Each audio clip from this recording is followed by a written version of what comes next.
रायगडवरून परत आलेल्या मनोज जरांगे पाटील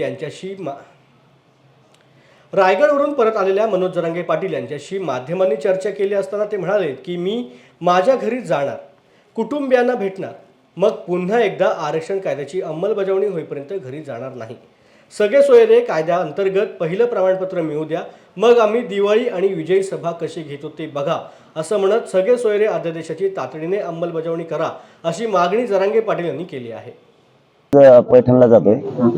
पैठणचा दौरा झाला की लगेच ताबडतोब मी पुन्हा आंदोलन ठिकाणी येणार आहे. कारण इथं एक शिक्षकांची मोठी बैठक, इथे सरकारशी त्यांचं बोलणं करून तो विषय मार्गी काढायचा. यानंतर मग मी 2:30-3च्या दरम्यान घराकडे जाणार.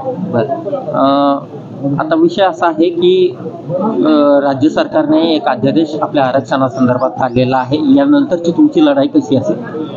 कायद्याची अंमलबजावणी होईपर्यंत आणि त्यातून एक प्रमाणपत्र आम्ही बघणार नाही डोळ्याने, तोपर्यंत हे आंदोलन सुरू राहणार आहे. म्हणून 10 फेब्रुवारीला आपण आमरण उपोषणाची घोषणा केली. ते कठोर असणार आहे. सरकार या अधिवेशनातच त्याच्या आतच अंमलबजावणी करत, हे आम्हाला खात्री नाही केली तर आमरण उपोषण सुरू. बरं, तुम्ही असंही म्हणाला होतं माझे, जर मराठा आरक्षणाच्या अध्यादेशाला जर चॅलेंज करण्यात आलं तर आम्ही सुद्धा मंडल आयोगाला चॅलेंज करू. त्यावर भुजबळ यांनी असं म्हटलेलं आहे की मंडल आयोगाला कोणीही चॅलेंज करू शकत नाही. त्यालाच माहिती आहे चॅलेंज होत आहे म्हणून.